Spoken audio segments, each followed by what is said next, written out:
back for another Cowboys and Coffee podcast.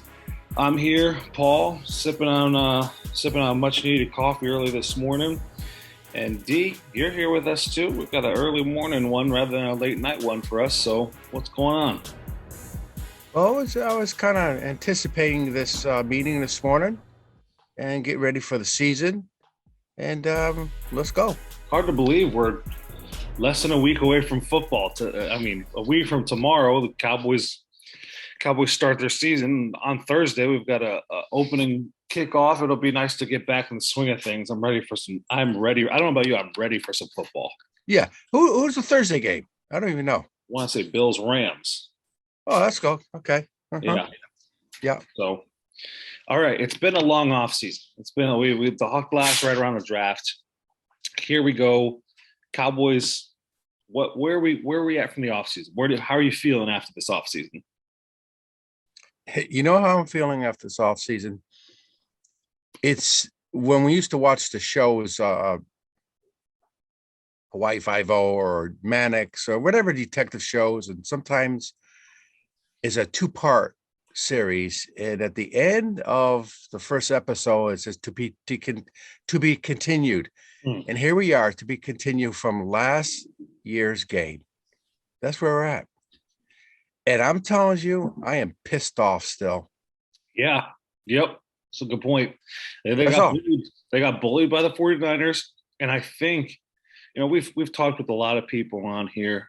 We've talked with RJ Ochoa from Blogging the Boys. Everyone's still upset about that loss last year. And I think the Cowboys have gone about constructing a roster that won't be bullied again. That's why Jerry talks about, listen, Zeke's still the guy who stirs the drink. They went out and they got like a bigger tight end, Jake Ferguson. They drafted Tyler Smith, and they picked up Anthony Barr. Like, these are the reasons why they got these guys, is so that they're not going to be bullied around anymore. Well, let me piggyback on that and give you the flip side of my little observation. They've always had talent, son. For some reason, they get in the playoffs and they play tight, and they don't play like they love football and hate losing. You got to love football and hate losing. That's the left. Yeah, you got to love football and hate losing. And a lot of it's on Mike McCarthy this year too. They have to make the playoffs. They got to win the division, make the playoffs, at least make the playoffs. They have to win a playoff game this year. If they come out and they don't win a playoff game, you lose in the wild card, you lose in the divisional round. I mean, if you get to the divisional round, you get a bye, which would be a great season, but you lose in that first round, he's gone. Sean Payton's a new head coach. That's the reality of it. I'm the new head coach. You're the new head coach. Zach, your wife, my wife, are the new head coach if he doesn't get it done. Simple. All right. So I want to. This is the question. Why do we play tight every time we get in the playoffs? Yeah, it's disgraceful.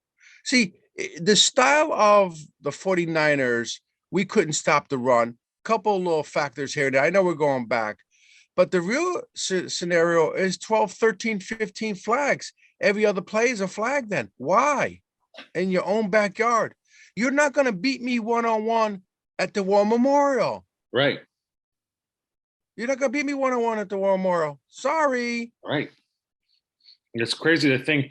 Well, the thing is, a couple of guys who were key figures in those penalties, Connor Williams, Randy Gregory, they're gone. They're out of town.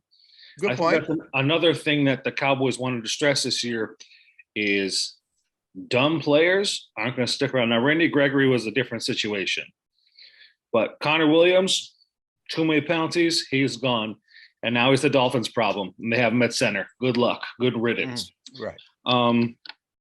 Randy Gregory, they tried, and the whole thing happened there. But Lyle Collins, stuff like that, they're gone. And Amari's gone, and we love Amari. I just don't think he fit the MO of bigger, physical, tougher players. There was too many games where, he would get hurt, and he'd just be on the sideline just pouting a little bit. I don't know if pouting's the right word.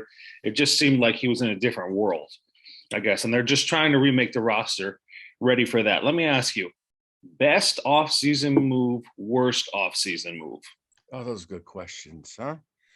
Those are quick. Well, we're going to find out today if it's Jason Peters. Uh, I really hope they get this guy. They got to sign him at left Okay. tackle, kind of kick Tyler Smith back inside. Right. It'll help everything stabilize. Yeah. Connor McGovern's a That good that'll back. be that'll be determined today or next 24 hours.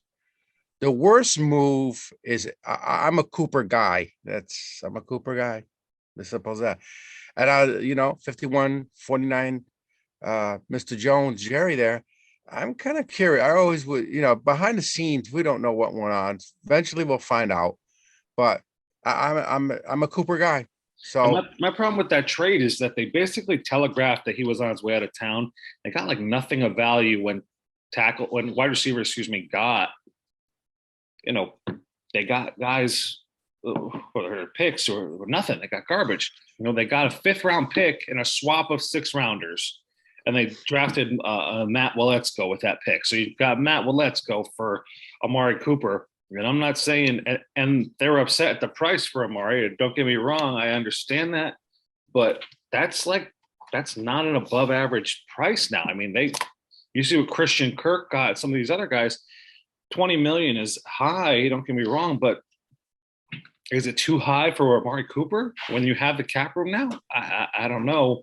I would definitely say that's my least favorite move. That's the worst move of the offseason. yeah. Mm-hmm. I've been toying with what the best move is. I almost want to say it's picking up Cavante Turpin. I mean, he's an X factor to me this year, because the offense was the most efficient offense in the NFL last year. It was the best offense in the NFL last year.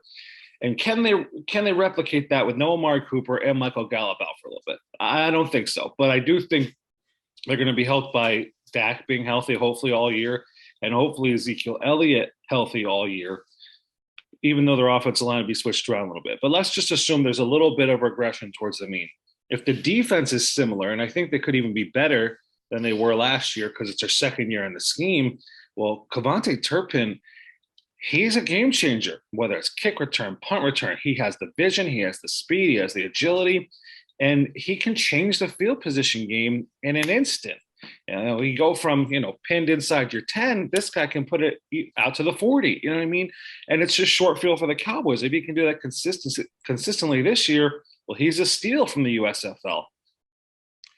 I totally agree with you. It was a preseason game. You got people not knowing their lanes still. Okay. I'm going to do that. I'm going to do the other flip side of that and saying what you see out there and his ability to return kicks is fabulous. I love it. Now, I don't want to say the bullets will be flying because that's, I think it's inappropriate. I hate that now. At some things, it's a big deal. But we'll see that first game at Tampa Bay, and let's go. That's it. Yep. Now it's for real. I like his attitude. I've seen interviews with him and stuff. You love the guy. It's just I want. Here's what I want from him. Yeah, give me 2 touchdowns against the Eagles, 2 touchdowns against the Redskins, and give me a nice little pass over the middle against the Giants when we're down there that Monday night, taking it to house 80 yards for the game winner on our side of the field. That's what I want from him. Listen, don't twist my arm, man. I love to see it. So then, what's the best move the Cowboys made this offseason, in your opinion? What I like the Anthony Barr signing. Don't get me wrong, I like that a lot. Well, the Peters, if they get him, that's true. The Peters thing is everything. We were a big Peters fan from day one. Carolina, the trade, the whole thing. He brings such leadership and quality to the offensive line, to that whole organization.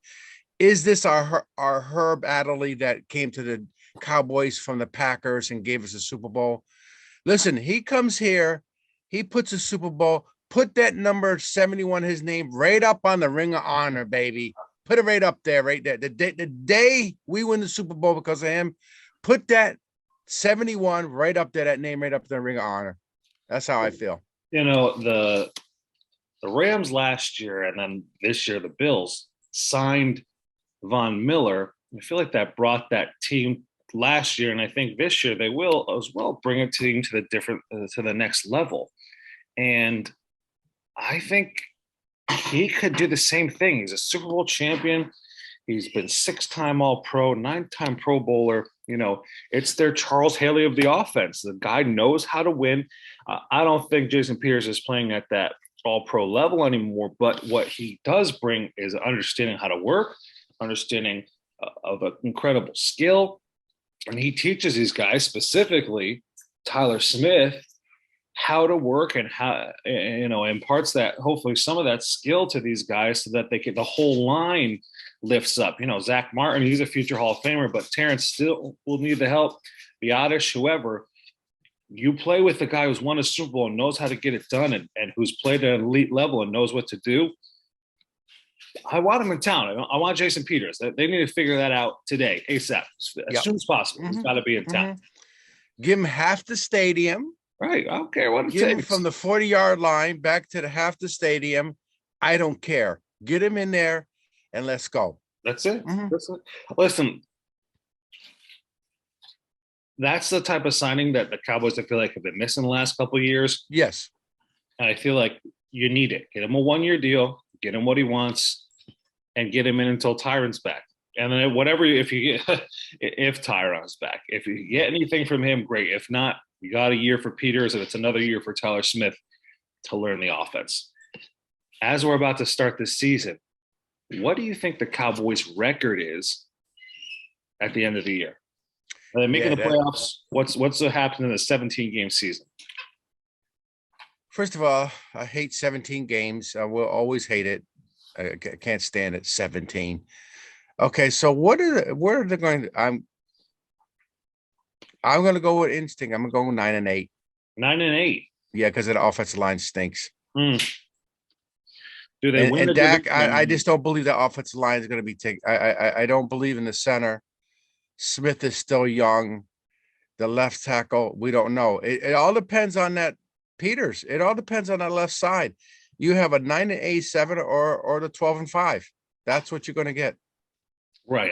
I'm under the assumption that they do get Peters. I go through and pick every game, and I have them at 11-6. I have them losing to the Bucks, the Bengals, the Rams, the Packers.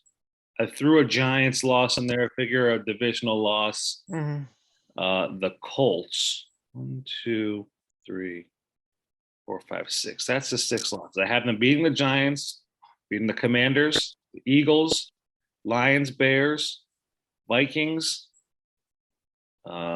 Texans, Jags, Eagles again, Titans, and Commanders. Now, I don't think they have a terribly difficult schedule. There's only maybe 3 games in there where like they're 4 games. You want to say they're definitive underdogs: Bucks, Bengals, Rams, Packers. That's okay. They're I would consider them underdogs in those games. The rest of the games, at the very least, a push. We do. I know there's a lot. The Eagles have gotten better. Don't get me wrong. I think the Cowboys beat them by almost 50 points last year. Yeah. It was freshman versus varsity. I got a guaranteed victory for you, or a guaranteed loss. Go ahead. Game 1, Philly loses to Detroit. That's woof. Hey, from your lips to God's ears. I hope so. I hope so. I have the Cowboys at 11-6, making the divisional round, beating the 49ers for some payback in the wild card. And then they would lose. Later in the playoffs. Excuse me. They'd lose to the Rams in the divisional round. And if that's what happened, they lose a close game to the Rams, they beat the 49ers. Okay, that would show me something. I'd be okay with that. But I really think there's going to have to be at least one win for Mike McCarthy to come back in the playoffs. There's no way he can't. I only love one Mike. I only love one McCarthy. That's it. So I told you, we'll talk about Jerry and picking, coaches another time, which is, part of it. We've gone too long with now history being bad now with the Cowboys. Yeah. It's too long. The history's been bad. And that's where we're coming into this year, that McCarthy, it's all on him. And this, I told you, Peters comes in and wins the Super Bowl. The next day of the Super Bowl, put his name in the ring of honor besides mine. Go. Yeah, I would love I'd love to see it. I hope this is where we're at by the end of the year. What player needs to step up for the Cowboys this year besides the offensive line? We know the line is what it is. What player has to step up for the Dallas Cowboys? Who's the guy? Who's the guy that has to Lawrence. step up? Lawrence. DeMarcus Lawrence. Yeah. Yeah. And I'm a Lawrence fan. I'm a Lawrence fan. I watch him carefully. I've watched him in practice. Some of the things I watch what they're doing. He's going to come out the other side of that and give me the 15 sacks and make an all pro and dominate in the playoffs, come and dominate. I know Parsons is Parsons, but he's got to be the not I'm going to say the Michael Strahan. What was the other guy? Justin Tuck type of thing on that defense and get in the playoffs and take the big third down and 5 and come up with a big sack. Right. I don't know if you could hear your Yes, your I can. grandson right now screaming at the top of his lungs. Mm-hmm. He just woke up, so don't worry. Yeah. He's got a That's bottle. right. The dinosaur, baby dinosaur has. Yeah. The lungs of 1,000 elephants. So, Mhm. yeah, I think he's got to play. The last 3 years, he had 3 sacks last year. Only played in 7 games. He had 6.5 the year before that, 5 the year before that. I think he's closer to that 14.5, 10.5 sack guy. But he's got to stay on the field and he's got to prove it. And they need him this year. They need him to play well in that system. That other end is still up in the air. Sam Williams is young and raw. He really has to work on his tools, but man, he has incredible strength. His ability, Sam Williams' ability to translate his speed into power is awesome. Dorrance Armstrong, we'll see what we get from him. We'll see the rotation of guys, and we'll see what else they can give us. But the reality is DeMarcus Lawrence has to be the guy. He has to be the guy who's out That's there right. Mm-hmm. and putting pressure on the quarterback, stopping the run. We know he's great against the run. He really does. Right. He does affect the quarterback in other ways. He gets a lot of pressures. He just doesn't get the sacks. But they always say pressures are just as good as sacks if they're throwing the ball, crazy. And we saw the Cowboys with a lot of turnovers, a lot of interceptions last year. If you're going to tell me it's the same type of thing where they're getting after the quarterback and they're affecting the throws and the guys can really play, Trayvon Diggs has the best hands of any cornerback in the NFL. Malik Hooker and Jaron Kearse, they're the best safety combo since Ken Hamlin and Roy Williams in 2008. Right. I mean, those guys are for real. Yeah. And the other cornerback position, I guess, Anthony Brown, Kelvin Joseph, Jordan Lewis in the slot, Deron Bland, these guys are going to have to step up and make some plays. And if they can, it'll be because DeMarcus Lawrence has done what he's needed to do. That's correct. Mm-hmm. Mm-hmm. So he's going to affect the whole defense. I really like the Anthony Barr signing because I think he's versatile. And I think that's the name of the game now. Is your defense versatile enough? I think the Cowboys' strength is their linebacker core. Barr, Van Der Esch, Parsons, Cox, all 4 of those guys I think can move around the field. I think they can get after the quarterback, and they can make plays in coverage. I think Barr is a perfect signing for this because it allows Parsons, even in a base, let's say you're in a 4-3, the passing down and the defense goes into offense, runs 12 personnel with 2 tight ends. Well, you could still have Van Der Esch in the middle, Cox and Barr as your linebackers, and put Parsons down at a DN and say, go for it, baby. Just go. Just get them. It's third down. Who cares if they're in 2 tight ends? And that's, I think, what's most important for the defense. Getting Barr adds not only depth to their, to their defensive front, their front 7, their linebacker core. It really changes the name of the game. Keeps Parsons fresh, which I think is the most important, because he's one of the 4 or 5 best defensive players in the league. You got Myles Garrett, Aaron Donald, T.J. Watt. You want to throw in, Ramsey, I guess. Jalen Ramsey. Want to Yeah. throw in Shaquille Leonard from the Colts? Like he's there. He's better than Leonard because he has 20 sack potential. So It's interesting, but I know it's not a Cowboy thing, but you can look at Leonard. He's not a physical presence guy. He's so smart. You know that. oh, he's Look at his incredible. Yeah. body type. The body, he's actually not, he's not jacked at all. He's very, very smart. Right. He's not. Miles Garrett is a Yeah. freak. He's Right. as if he was literally chiseled out of marble. Oh, by the way, just to Leonard's not. remind you, where did he want to go during the Of draft? course, everyone does. Yeah. Everybody does. They can all say, Where did "Oh, he want him to go in the draft and say, trade Tony Romo? Where do you want to go? Antonio Brown, where does he want to go? Mhm. listen." They can say whatever they want. They know when the lights come on and when the Cowboys are the best. Even now, they're not the best, and they're still the draw. Right. Every Oh, by the year, way, the five out of the six top games are always Cowboys draws. so What do how you many say? touchdowns did Miles Sanders have last year? Running back for the Eagles had 0 touchdowns. Okay, Unbelievable. it is unbelievable. The Eagles. Let's do a quick rundown of some of the other teams before we go in. The Eagles are definitely the Cowboys' biggest competition, and they've talked about their old line all season. And you mentioned this before off the air, but it's worth saying now. For as great as they said their offensive line is, their best running back last year, Miles Sanders, who he was a fantasy football darling going into this season, and people spoke very highly of him.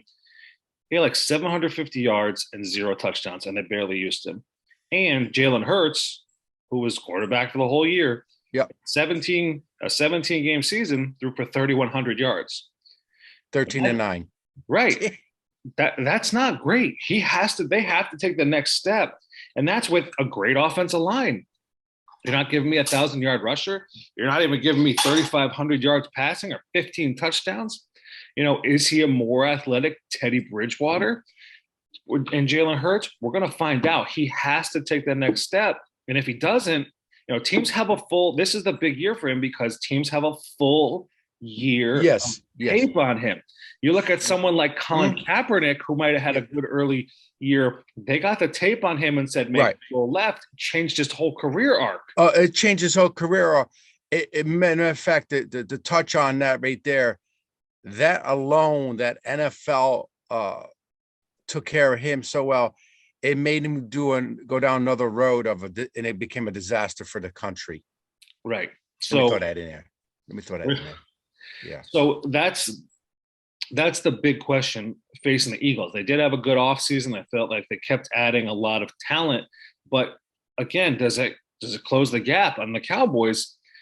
The Cowboys have the best quarterback in the NFC East by 2 to 3 games. That's the metric I'm using. He's 2 to 3 games better. He'll win you 2 or 3 more games than Jalen Hurts. And Hurts has a lot of questions to answer, and he won't have any excuses now with A.J. Brown, Devontae Smith, Dallas Goedert. Like there's not like, oh well, no. What's his ceiling? I don't think it's nearly as high as Dak Prescott. Well, what I like to do, and from time to time, I'm an amateur. I love watching practice. I see the quarterbacks throw the football. And here's a story, and this is a legend. I'm a big Peyton Manning fan. Big, yeah, I mean, I listen, he's the Johnny Unitas. I'm a Johnny Unitas. I think he's the clone of Johnny Unitas. There are practices that ball would never touch the ground. So that ball was right. He didn't miss practice. He didn't miss his receivers. Never touched the ground. Never. So I watched that they criticized that Daniel Jones one pass going out of bounds. I saw the pass. He wasn't open. He threw it out of bounds purposely. He wasn't open. He threw it away. He's not going to throw it when he was covered. Now I've watched Hurts practice. I don't like it. Right. I've seen those throws over there, and I've seen easy throws that he should have been made timing wise, not there, and easy throws. And I think it was your brother, might have been you, but I thought another brother said to me, he couldn't beat out Tua. So I watch a practice and you say, well, the Daniel throw, they made a big deal out of a practice, throwing it out of bounds. It wasn't, he threw it out of bounds purposely. Right, right. But Hurst, I watch him go through and throw when there's this running routes. Like, yeah, if you can't hit it when it's just easy, mm-hmm. Yes. What are you going to do when exactly the game and you've got No, he tucks and run too much. Right. And if he holds the ball, he's not accurate. Thank you. That's just breaking down. I just broke it down for you. Now let's kick over to the Giants.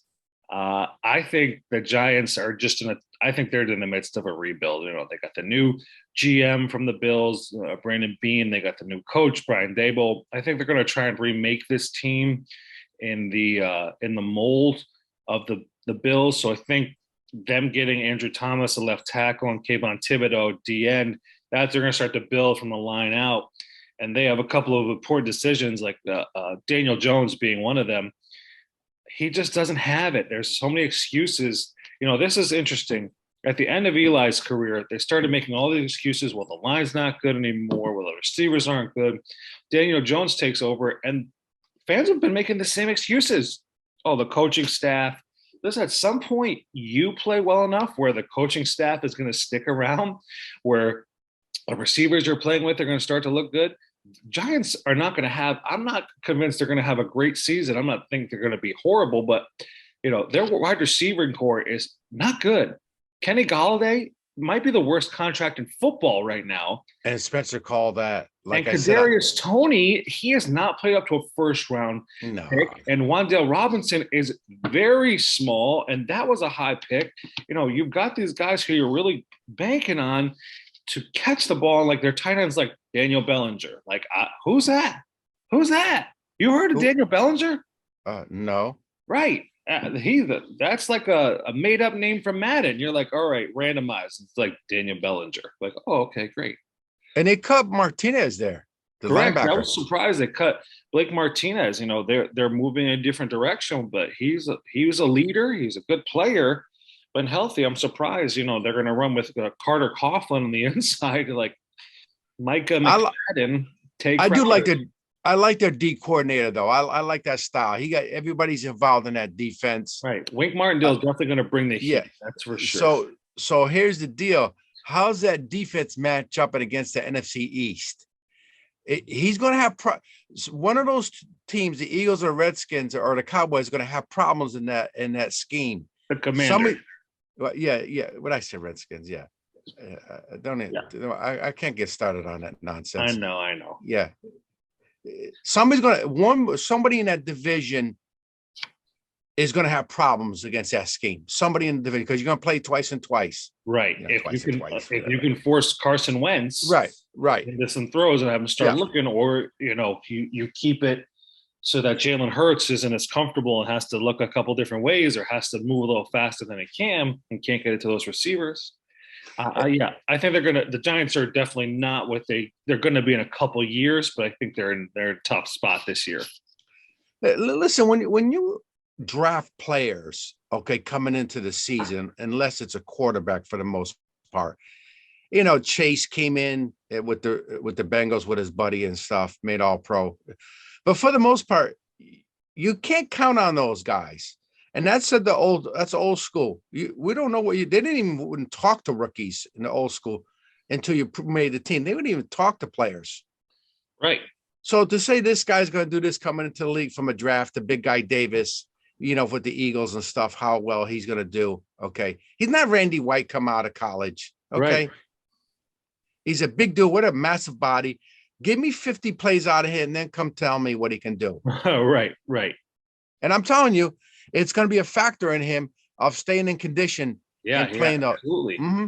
Because 5-6 years down the road, if he's pushing 350, 360, well, right. Exactly. Cox is not going to have a premier year this year. He's at the end of his career. Yeah. Absolutely. Yeah. And mentioning as you did, you mentioned Jamar Chase, but I'm thinking Chase Young. Well, let's look at the Commanders before we wrap this up. Yeah. Chase Young's still out. He's going to miss at least the first 4 games recovering, and he really wasn't having a great season last year. It was quiet before he got hurt, and it was shocking, wasn't it? it was very shocking that he did not play well at all with that 4-3 scheme down there. He wasn't even involved. No, It, it, he had yeah, he has 9 sacks in 2 years. yeah, You know, he had 1.5 sacks last year through 9 games. It wasn't as right. if he played 3. You're like, okay, Yes, he did. He didn't have 7. that was Right. over half the season. He had one and a That's half sacks. Even if he doubles that production down the stretch, he would end with, even if you say, okay, he got 1.5 the last 7 games, he would take that double. right. That's even if he has a 4.5 sacks, that's Right. horrible. That's Absolutely. horrible. Yep. Mm-hmm. And Carson Wentz, you have 2 smart front offices. The Eagles and the Colts back-to-back years said, nope, we're done here. And they're banking on this guy to be the guy. I don't know. Son, we followed him in Philadelphia, and there was reports, and then the players would defend him. Like, something's not right here. See, they didn't like Joe Theismann. The players didn't like him, but his performance outshined his personality. Here, Wentz in that playoff run, that game there was disgusting. Oh, wow. It was, you couldn't get any worse than that. I mean, he lost just the last game of the year. Right. The last to the game. Jacksonville Jaguars, Yeah. and you had a chance to just walk in the playoffs against one of the worst teams in football, and you blew it. It was disgraceful. It was really one of the worst performances I've seen in a walk-in game. And it's not, years ago, Ryan Fitzpatrick, he threw 4 interceptions the last game of the year against the Raiders, and they were 10-6. They could have been 11-5. They missed the playoffs at 10-6. At least they were 10-6. Mm-hmm. B, Ryan Fitzpatrick's just a career backup playing. He's not. No one considers him a good he's a good QB. Like, he's a good backup quarterback. Right. And he never made the playoffs in his career. Carson Wentz, people like, he should have been MVP. Like, that's disgraceful. Of course, how badly he played and cost himself a job. Even the guy, his former coordinator and head coach Frank Wright, was the guy who went out. They paid for him. They paid big money for him. And they flipped him for a 3rd-round pick after paying a 1st-rounder for him. So within the locker room, there was enough bad mojo. It stunk a lot. It was like a bad banana in a garbage can. Yeah, that you missed. Listen, like, what's that smell? It's Wentz. Mm-hmm. Let's finish. It won't hurt my feelings to bash him into the ground like 6 sacks, 1 game. That sounds good to me. Yeah. Let's end with this. What's the Cowboys season look like this year? Successful or not successful? That's it. Success or not success? You tell me. I want to agree with Michael Irvin, what he talks about, and I've said it before. I've told Spencer, and I've said it to you. They have talent to win it all. Undefeated, whatever. I don't know about that. But they have the talent to win it all. They do. Now, the left tackle thing, it's hard to predict now what's going to go on there. I'm a Ezekiel Elliott fan. He's turned his life around. They're not going to be successful without that offensive line dominating the line of scrimmage. It's called ball control, time of clock. The coordinator, I'm not in love. I like him. He's fine when you're shooting threes, when you're behind in the game, his play calling. But they were doing well when Ezekiel was healthy last year. I want to go back to Emmitt Smith and ball control, and then you affect your defense and go after the quarterback. Yeah. That basically, off that, if they can stick to that game plan, we'll have a win the season and win it all. Yeah. Let's go. I'm ready. I'm ready. If they can put up a game against the Bucs, they can steal a game against the Bucs, that'll say a lot. If they're not in the game, that will say a lot. How they played. They played closer than last year. I thought they had a lot of talent. They had a great regular season to make the playoffs. If they can hang with the Bucs this year or steal a game, it'll be indicative of what the year is going to be. Listen, D, I love you. Let's call it a wrap. Let's go Cowboys. All right. We'll talk to you soon. Cowboys and Coffee Podcast. Check us out. All the major podcasting sites. We will see you later. Love you. Bye. You too.